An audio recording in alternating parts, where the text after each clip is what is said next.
I'm going to show off a really quick tip here inside of Microsoft Excel. It deals with the flash fill feature. Take a look. Now open in front of you, I've got a simple little scenario.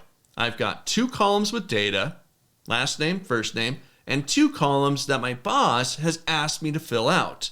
Now I need to get full name, first and last name combined into a single column, as well as an email address for each of these individuals. Now, I could spend my lunch break entering this data manually, or take a look. Here's the flash fill. I'm going to hop into cell C2, and I'm going to type out the first name just manually. So we got Howard Smith. Here's Howard Smith. I'm going to hit my enter key. Done with that one. Now, Microsoft Excel, it's a very observant and smart application. It just took note about what we just did there. So now I'm going to type in Joe, and look at that. Excel said, hey, last time you went and got the value from this cell and combined them into this one.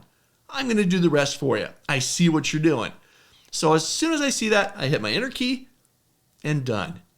It's done all the names for me. Now let's take this a step further. I'm going to hop over to email.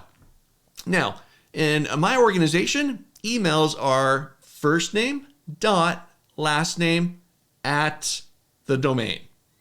So in the case of Howard Smith, it'd be howard.smith@email.com. All right, let's try it out. So here I am inside of D2. I'm going to type in howard.smith@email.com. All right, that one's done. I'm going to hit my enter key. Excel just said, oh, I saw what you did there. So now I'm going to type in Joe, and look at that. Not only is it getting the first and last name, but it's putting the dot in there, and it's bringing in the @email.com.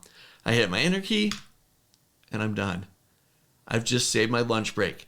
Make sure you try this out. This is the flash fill command inside of Excel. It'll pick up on the patterns that you are doing within there, like first and last name or @email.com, and it'll complete the rest for you. Make sure you try it out.